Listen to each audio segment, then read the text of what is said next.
Hindi makalimutan ni Sisa ang kanyang Pero ready na. Hindi makalimutan ni Sisa sa kanyang isipan na maaaring makulit o madakip ng mga gwardiya sibil ang kanyang mga anak dahil pagnanakaw ng salapi.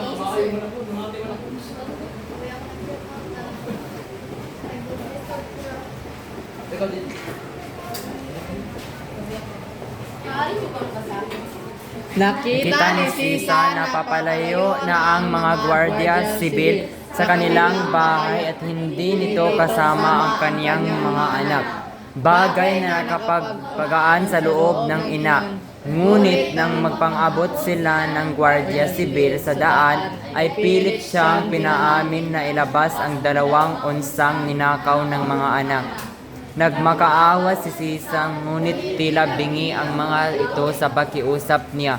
Sa halip ay kinaladkad siya ng mga gwardiya sibil papuntang kwartel. So, nakita ni Sisa ang mga gwardiya sibil ay papalayo na sa kanilang bahay at hindi kasama ang kanyang mga anak. Ito ay nakapaggaan sa loob ni Sisa dahil sa akala niya ay ligtas na ang kanyang mga anak. Last Quincy. Ngunit, nang mapag-abot sila ng mga gwardiya sibil sa daan ni Sisa, ay pilit na ilabas ang 2 unsa ng salapi na sinabing ninakaw ng kanyang mga anak. Nagmakaawa si Sisa, ngunit hindi siya pinakinggan ang kanyang Nagmakaawa si Sisa, ngunit hindi siya pinakinggan ng mga gwardiya sibil. Sa halip, siya ay hinalagkad papuntang kwartel. Kwartel. Kaluin ni Sisa.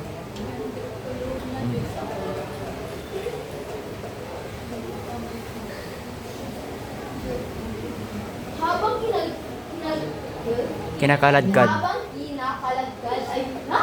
kinakaladkad Oo. hiyang niya si Sisa sa harap ng taong bayan na sakto namang kakatapos lang ni Misa at ang mga ito ay kasalukuyang lumalabas ng simbahan.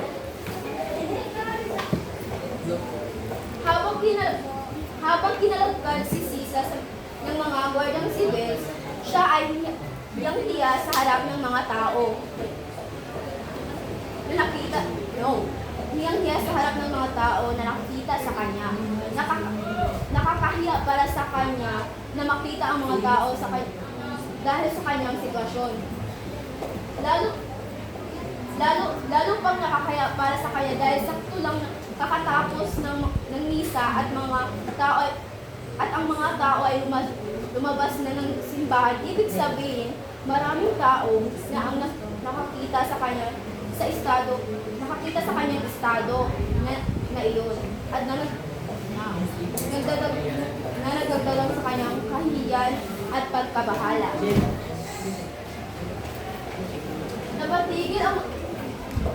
Napatigil ang lahat sa eksinang nagaganap samantalang si Sisa ay walang magawa kundi umiyak at panghinaan ng loob. Ang mga tao ay nakatigil sa kanilang mga ginagawa at tumingin sa eksena ng pagkakaladkad kay Sisa habang sila ay nanonood. Si Sisa ay walang magawa kundi umiyak at panghinaan ng loob dahil sa kahiyan at pagkabahala ng nararanasan nito. Amen.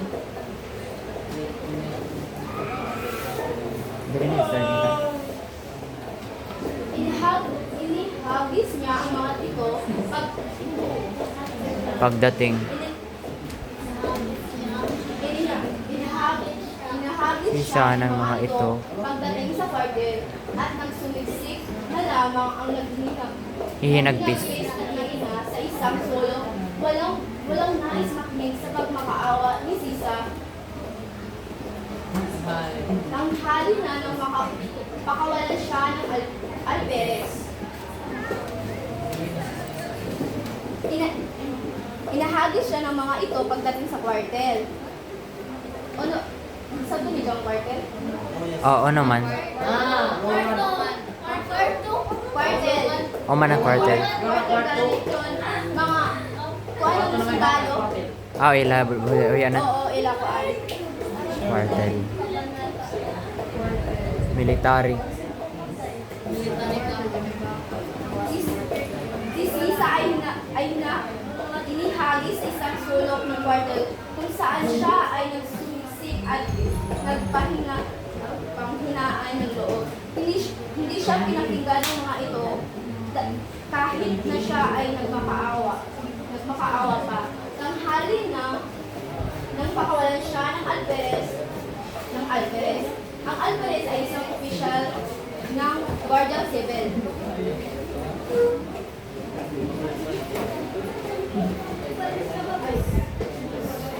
Umuwi na si Sisa sa kanilang bahay at hinanap ang dalawang anak. Wala kahit sa bakura ng ang anino o kahit tinig ng kanyang mga anak.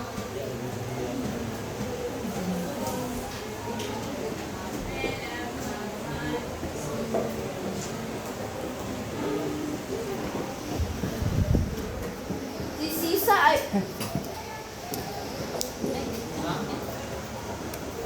si Sisa ay umuwi sa kanilang bahay o sa loob nila, sa loob ng bayan nila. Mm.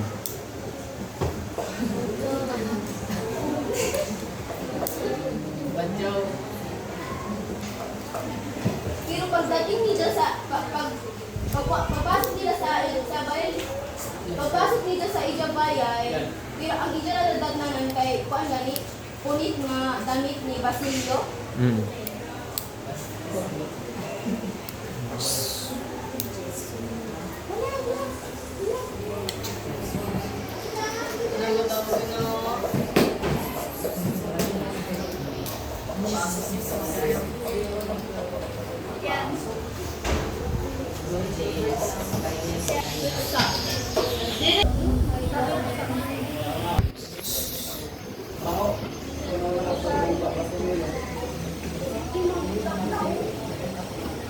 Ngunit ang punit ng dugong damit lamang ni Basilio ang kanyang natagpuan.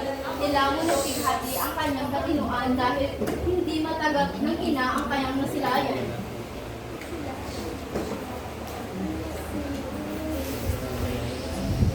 Nang pumasok muli si Sisa sa bahay, ang nakita lamang nito ang punit at dugong pilas ni Basilio. Ang pilas kay kuan gani damit na nakuan. Oo. Na nagdulot ng malakas na emosyon at pagkabahala sa kanya. Hindi niya na matanggap ang kanyang nakita, kaya nilamon siya ng pighati at ang nilamon ng pighati ang kanyang katinuan. Nagpalaboy-laboy sa kalsada si Sisa habang sinasabi ang pangalan ng kanyang mga anak na sina Basilio at Crispin. Si Sisa ay nagpalaboy-laboy sa kalsada, tila nawala ng katinuan habang sinasabi niya ang pangalan ng kanyang mga anak. Kaluoy. May mo din good si Siso. Ayun na.